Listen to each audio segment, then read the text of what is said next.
The restaurant breathes like a soft drum. Wine glasses glow. Cutlery whispers.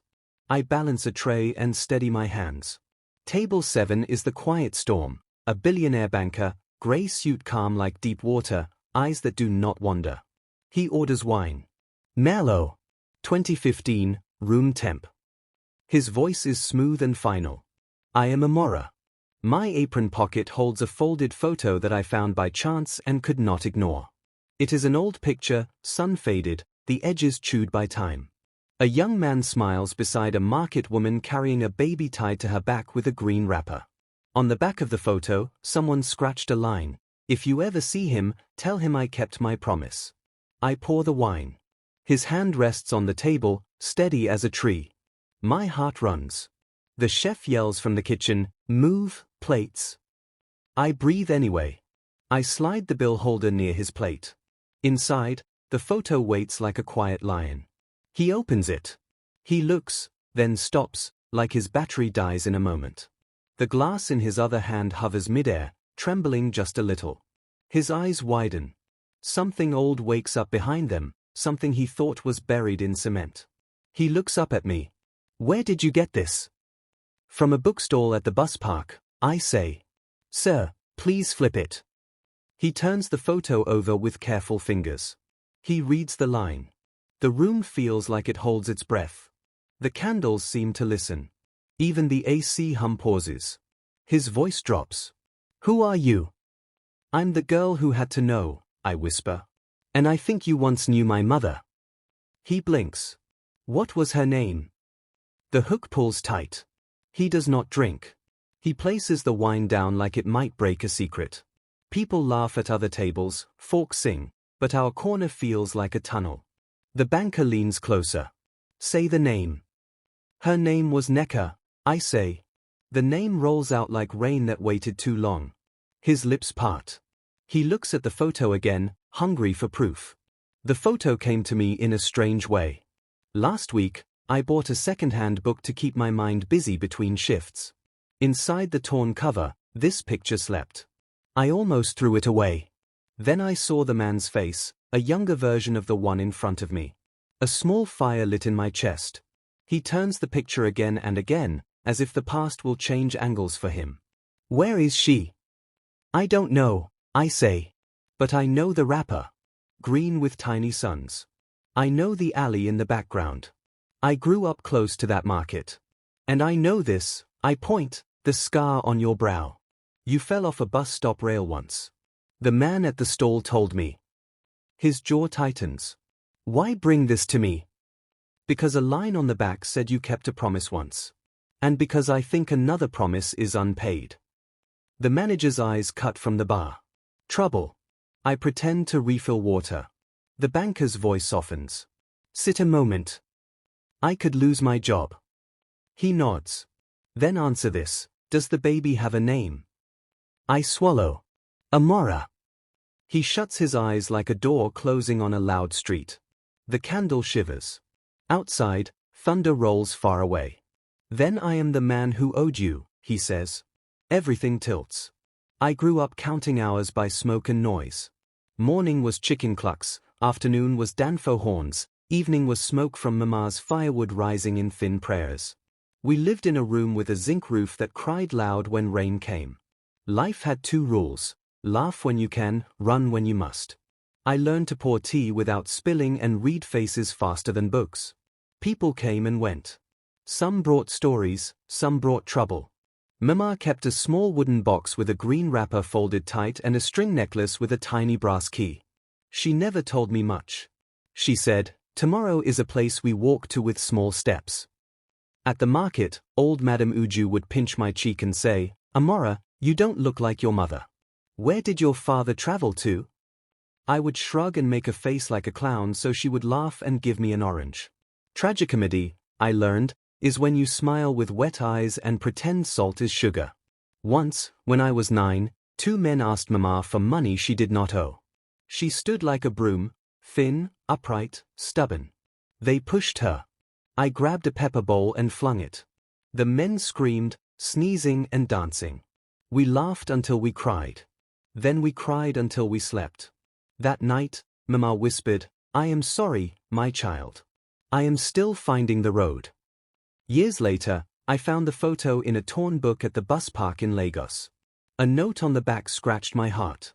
If this man had once kept a promise, maybe my road had a sign after all. I tucked it close. I waited for a door to open. I became a waitress. He asks for a quiet booth. I follow, heart beating like a drumline. He sets the photo between us like a map. "Listen," he says, and the word carries weight. Years ago I was not a banker. I was a boy with holes in his shoes. His name is Keen. He met a girl at the market, Neka, who laughed with her whole face. They sold phone cards together, shared boiled corn, shared dreams. He swore he would return for her after he chased work in the city. He promised under a mango tree, hand over heart, voice bold. The world, as always, had other plans. A rich man offered a path with a leash. Keen cut it, but it left marks. When he returned to the market with better shoes and a rented shirt, the stall was gone. No Neka. No baby. Only whispers. One person said, "She traveled." Another said, "A storm took her roof." Another said, "A man with a ring came and shouted." Truth hid behind too many doors. Rain pressed the windows. Plates clinked like distant bells. The room felt small tonight. Keen searched until his pocket sighed. He kept the brow scar and the promise. He became the sort who ordered wine by year. Small control was all he trusted. He built towers of quiet.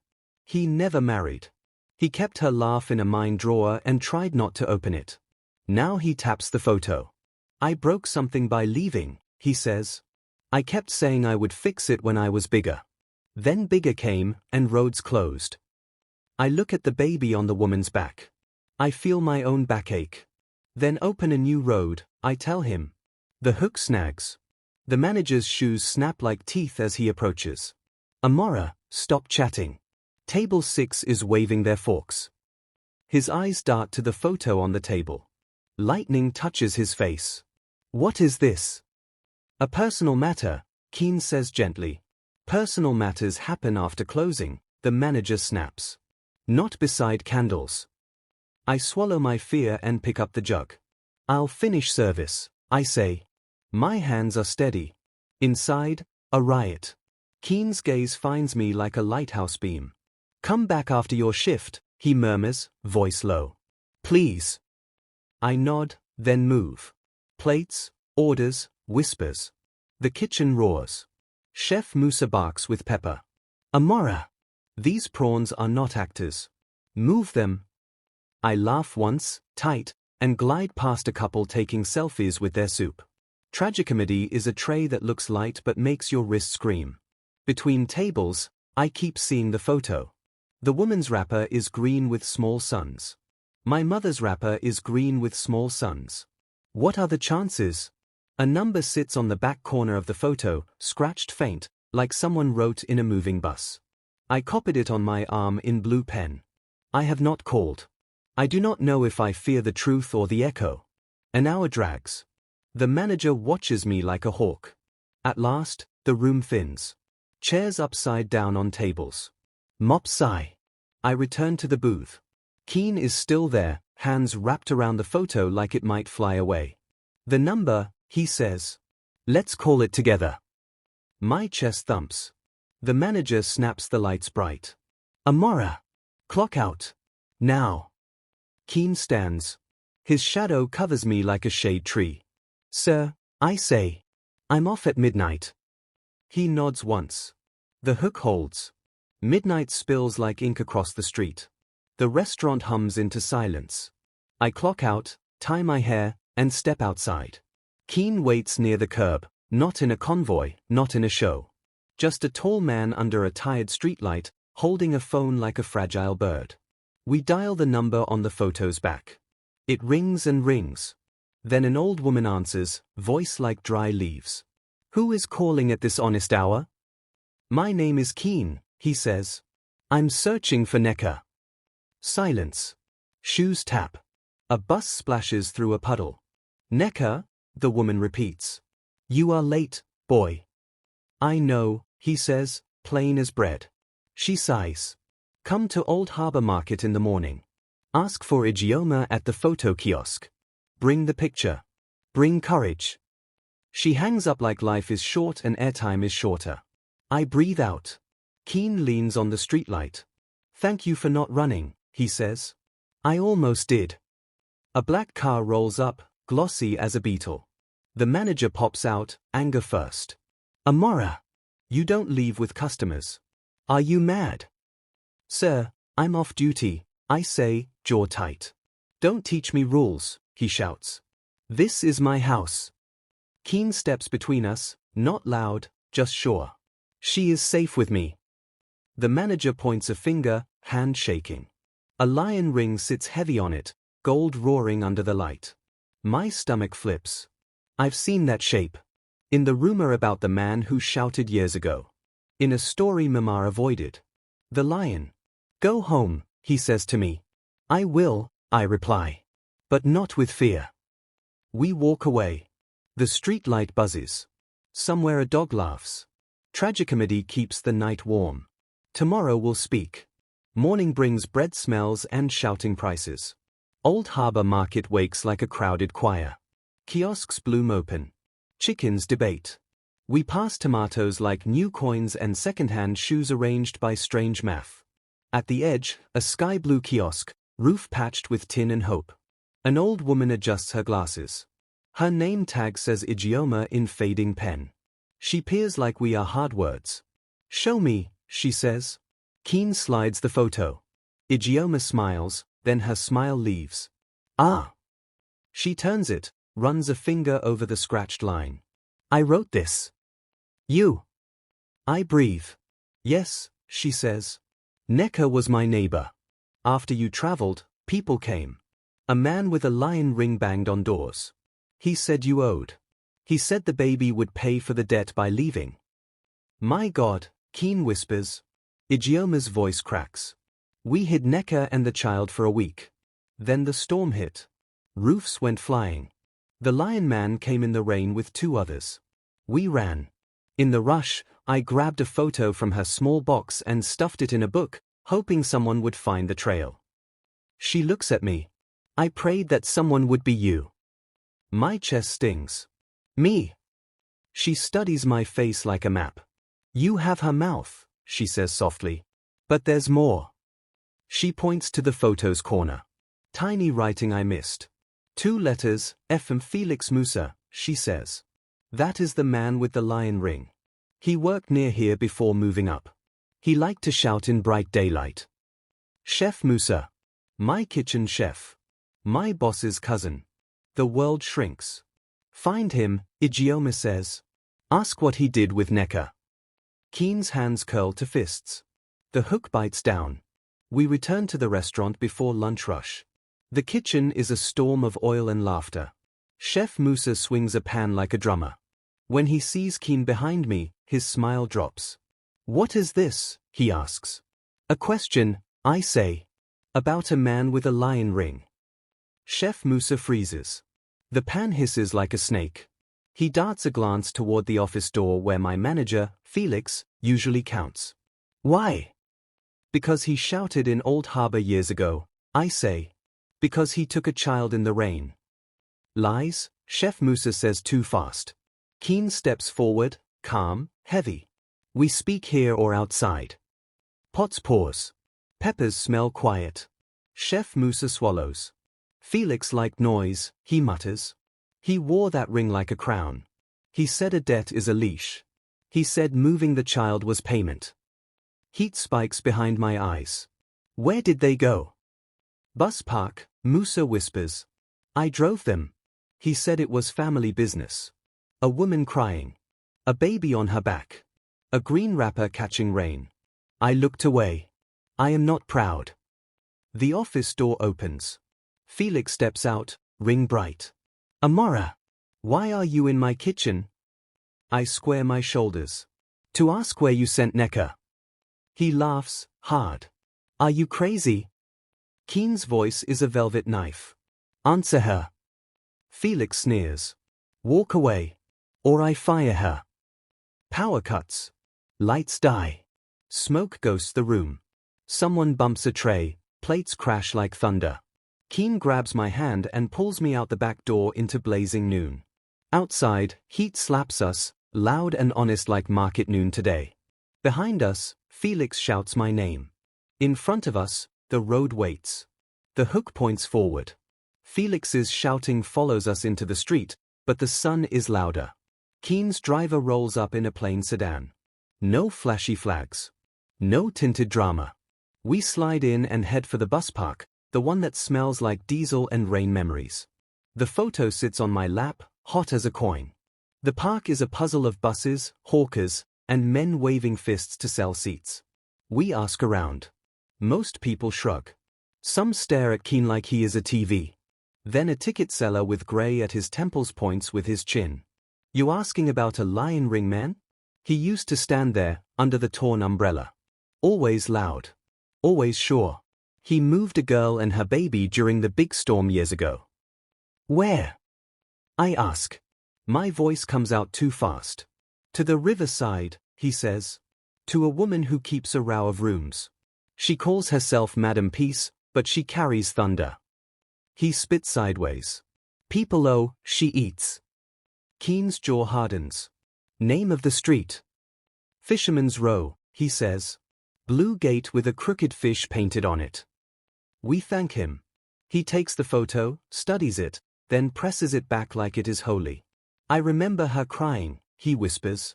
Rain on her face, or tears, I couldn't tell. We drive toward the river. Lagos smells change, less petrol, more salt, more wood smoke, more secrets. As we turn the last bend, a blue gate appears with a crooked fish leaping nowhere. I hold my breath. A woman with big hands and a thin smile steps out, wrapper tight, eyes like nails. What do you want? She asks. I lift the photo. Truth, I say. The hook waits like a closed door. The yard holds low rooms, iron doors, plastic chairs, and buckets that remember old water. A child runs past with a kite made from a nylon bag. Madam Peace looks at Keen's shoes, then at my face. She snorts. You people come late and loud. We came honest, I reply. She taps the photo. Ah. The market girl. The baby with the green suns. Her eyes flick to my mouth as if measuring shapes. You have her smile. Where did she go? Keen asks. His voice is quiet, the kind that knocks anyhow. Madam Peace leans on the gate. Storm night, a man with a lion ring banged like police. He shouted debt, debt, debt. He said the girl must work for him until the number died. I said, not in my yard. He waved money. I still said no. So he dragged them to the next compound. I sent my boy to follow. They pushed the girl into a boat. She points down the narrow path. Across brown water, to stilt houses. My stomach is a drum. What happened after? She jumped, Madam Peace says. With the baby tied on. Crazy girl. River swallowed them, then coughed them by the old tire bridge. A fisherman pulled them out. The lion man thought they died. He cursed me for hours. A small smile appears. I charged him for shouting. He paid. Keen exhales like a burst pipe. Do you know where they stayed? She nods once. Check the tire bridge camp. Ask for the one they call Auntie Sailway. She keeps stories like soup. We leave slowly. Madam Peace grabs my wrist, gentle at last. If you are the baby, hold tight. The river still wants you. We walk toward water. The hook splashes. The tire bridge groans like an old man. Boats bump below. Underneath, shacks stand on skinny legs above brown water. Smoke twists from cooking pots. Children hop between planks like dancers. A woman stirs a wide pot, gold earrings swinging. You found me, she says before we speak. People always do when the past refuses to sleep. Auntie Sailway? I ask. She nods. Bring chairs. Bring ears. We sit on wooden stools. Keen holds the photo like a small fire. I set it on the table. She looks once and sighs. I remember this girl. She was brave and wet.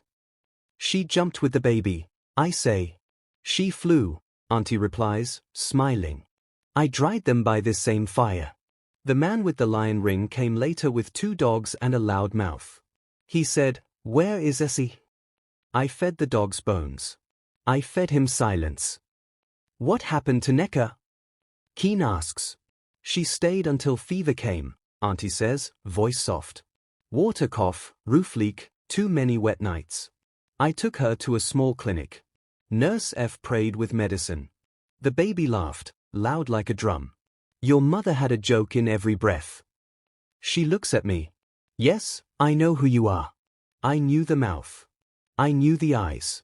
A mother's map is faithful. My eyes blur. Where is she now? Auntie pokes the fire. She left when she could walk far. She said she would never again be pushed.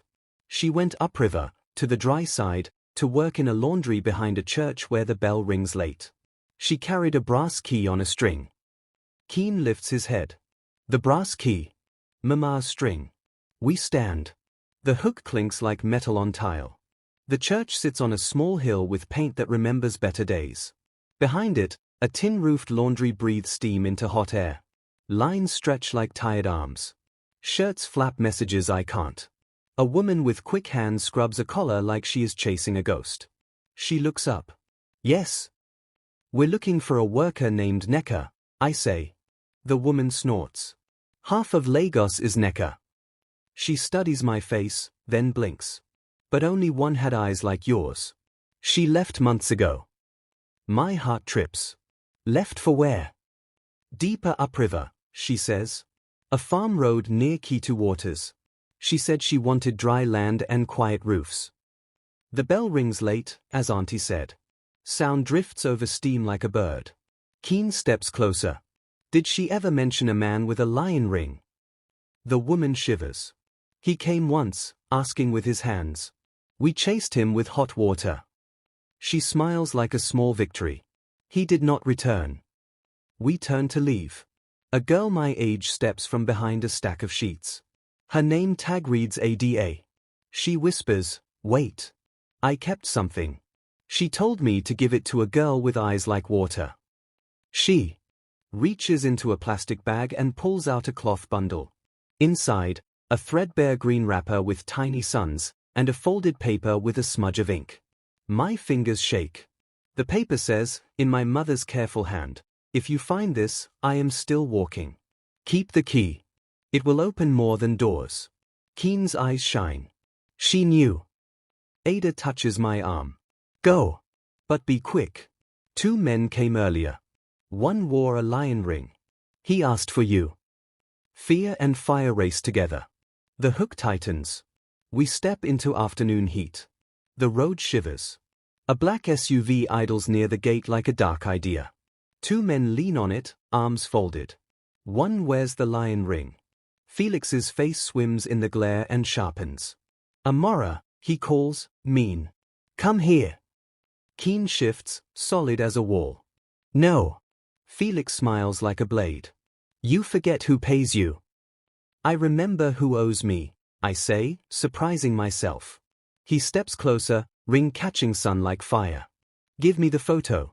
And the girl. The street sees us. People slow. The laundry woman holds a bucket like a weapon. A Danfo bus coughs to a stop. The driver sticks his head out. Uniday act film. Tragicomedy loves an audience. Felix grabs my wrist. Pain shoots like a fast light. You belong to MY house, he barks. Let her go, Keen says. Not loud. Final. Felix laughs and pulls harder. That is when the bus door slams and 4 passengers jump out, sleeves rolled, faces ready. A LASTMA officer in a yellow vest crosses his arms. Ogre, respect yourself. The laundry girls line up with mops like spears. Power arrives in many shoes. Keen lifts his phone. 1 call. No threats. Your license to serve alcohol, he asks softly. Up to date? Your tax? Your permits? Felix freezes. He knows the answers. He knows who Keen is, finally, and what a whisper can do. He releases me, steps back, and spits. This is not finished. Keen's driver pulls up fast. Doors open like safe mouths. Get in, Keen says. His eyes never leave Felix. We roll away. The Danfo crowd cheers. The girl called Ada waves a cloth like a flag. My wrist throbs.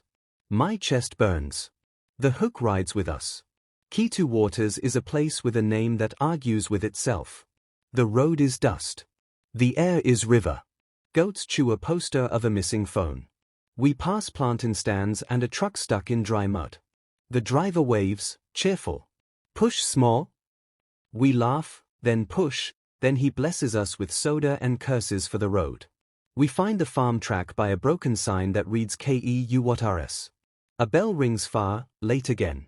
A woman carrying shirts on her head points us toward a cluster of houses with rust roofs and clotheslines that sag like tired arms. Laundry women stay there, she says. We knock on doors. Faces appear and vanish. At the last house, a boy with a gap-tooth grins. Auntie Necker? She left last week to the mango farm near the old quarry. She said she was chasing dry work. Rain made her bones angry. We turn back to the car, and the sky changes voice. Clouds gather like debt collectors. Wind flips buckets. The first drops fall fat and hard.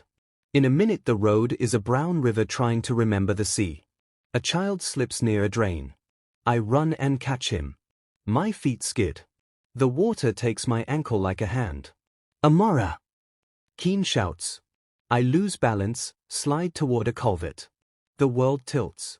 Then Keen is there, grip like rope, feet braced, rain screaming. He pulls me up, then we both fall laughing in the mud because fear and laughter are cousins. We sit in the car, soaked. He watches my shaking hands. I left once, he says. I am not leaving again. The wipers beat. The bell keeps ringing. The hook drums the roof.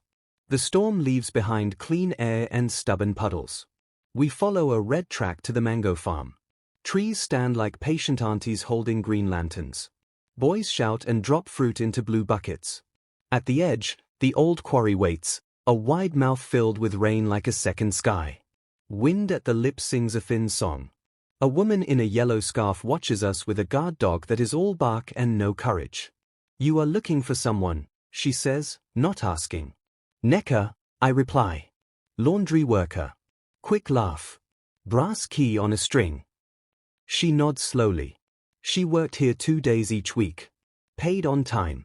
Kept to herself. The key she wore like a small heart. The woman points toward a small shed with a tin door. She rented that space. Left this note yesterday. My breath stalls. The note is taped to the door. It says, in my mother's steady lines, moving toward the hills. The air is kinder. If the river follows, I will still climb. Underneath, a tiny drawing, a circle with 2 short lines like legs. I remember it. The key head has the same legs. Keen touches the paper as if it might bruise. He turns to me. We'll find her. The woman tilts her head. You look like her, but you stand like him, she says, nodding at Keen. Family is strange math. We buy mangoes we cannot eat. The boys joke and throw peels at each other. A peel lands on Keen's shoulder. He smiles and wears it like a badge until the boys cheer. Tragicomedy breaks the tight rope for a breath. We take the hill road. The quarry watches our taillights fade. The hook climbs with us. The hill village is small, stubborn, and friendly in the way of places that have survived too many winds. A sign painted by hand says pure water, fresh bread, phone charging. We ask for Necker. People trade looks. An old man with a beard like cotton candy points toward a house with clay walls and a blue door. She prays there, he says. Not loud. Just steady. The blue door opens before we knock. A woman stands there with a scarf tied simple and eyes that swallow distance. Time folds. My knees lose the habit of standing. Her mouth trembles, then firms. Amora, she says, like a song that finally finds the last note. I run into her arms. At long last. She smells of soap and smoke and rain that learned to behave. We cry until laughing makes more sense. Keen stands a step away, hands shaking in a way money can't fix. Necker looks at him and then at me. I wanted you to choose him with clear eyes, she whispers to me. Not because I told you so, but because truth calls by itself. She faces Keen. You left. It broke me. But I carried the baby and the key and the road. You kept one promise long ago. Keep another now. Keen tries to speak. The words crash. He bows his head.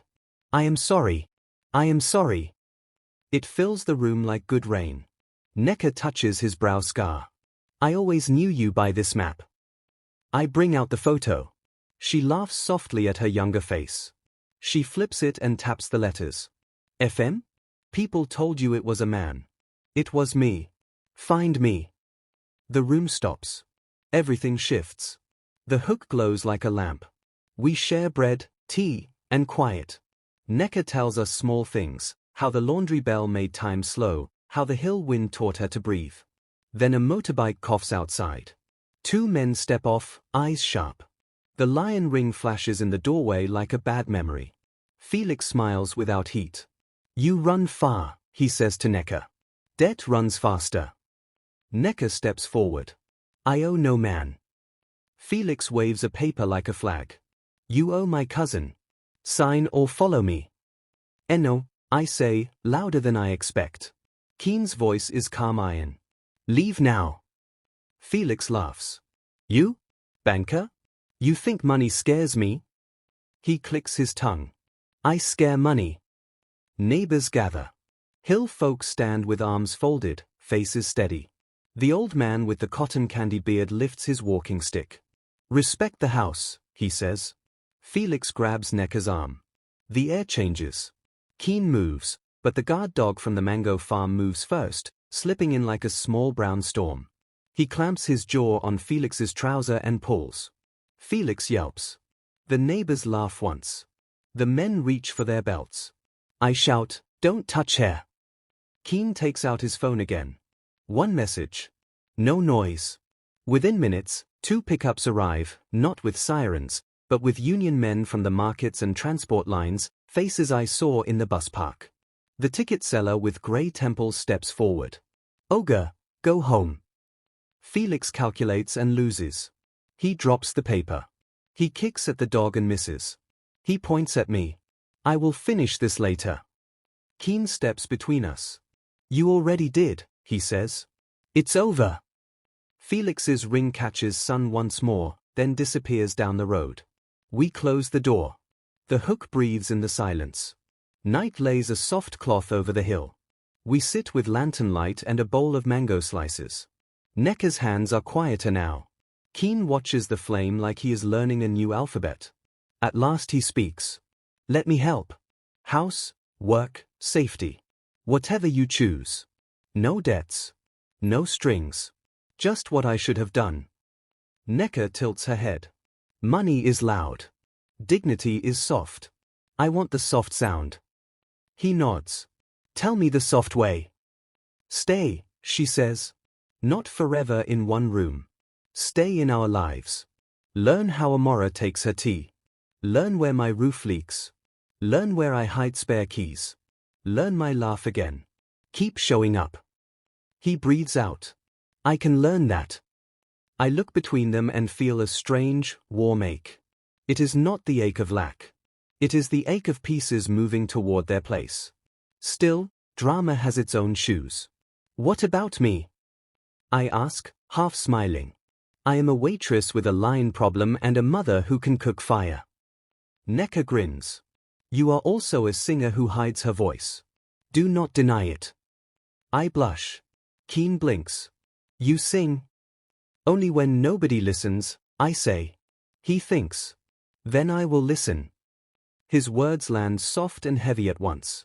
Romantic drama is sometimes a promise to show up, not a kiss in the rain. We make simple plans. Necker will move to a safer room near my work. Keen will fund repairs for the hill houses that flood, but quietly, through the church bell box. He will sit under the mango trees and learn patience. The dog sleeps by the door, content. Outside, frogs argue. Inside, lanterns hum.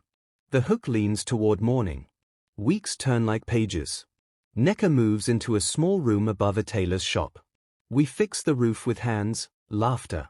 Keen learns to carry buckets and not just numbers. He gets splashed. He smiles like a schoolboy in rain. At the restaurant, rumors walk. Some are kind, some have teeth. Felix does not return. Chef Musa keeps his head down and his pans clean. One night, he calls me aside, eyes red like pepper. I drove the wrong road years ago, he says. I am sorry. He places the lion ring on the counter. He left it. It bites. Take it away. I wrap the ring in a napkin and drop it in the charity box. Tragicomedy likes neat bins. The manager's chair stays empty. A new supervisor arrives, quiet and fair. She hears me hum while polishing glasses. Sing louder, she says. My throat refuses. My heart pushes. I sing anyway, a simple tune Mama taught me when the rain banged the roof. The room changes shape. People put spoons down. Someone cries, but the good kind. Keen sits by the wall, no entourage, just 2 ears open. He does not clap first. He waits.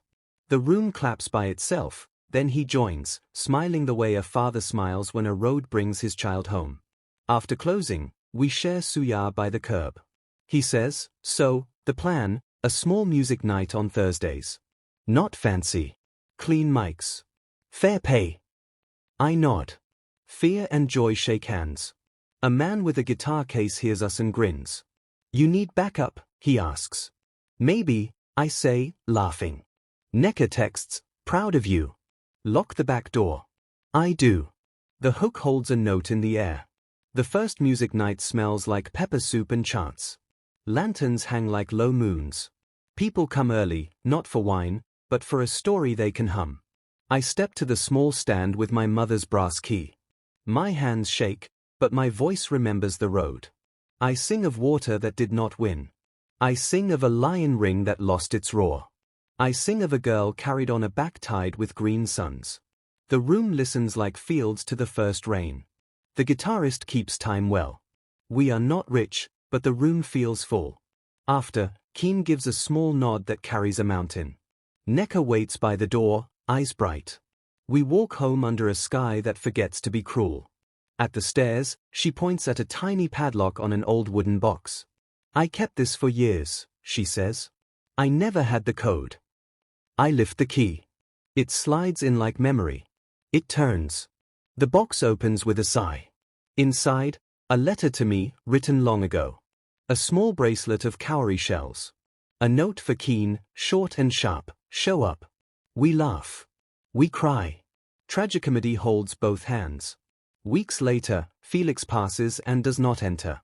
He wears no ring. He looks like a man learning to be small. Chef Musa brings us extra plantain and says nothing. The river keeps moving, but it greets us now. People ask for my song online. A neighbor offers to film. We say yes. Roads open. Rags to softer. I lock the box and hold the key up to the light. The hook rests, finally satisfied.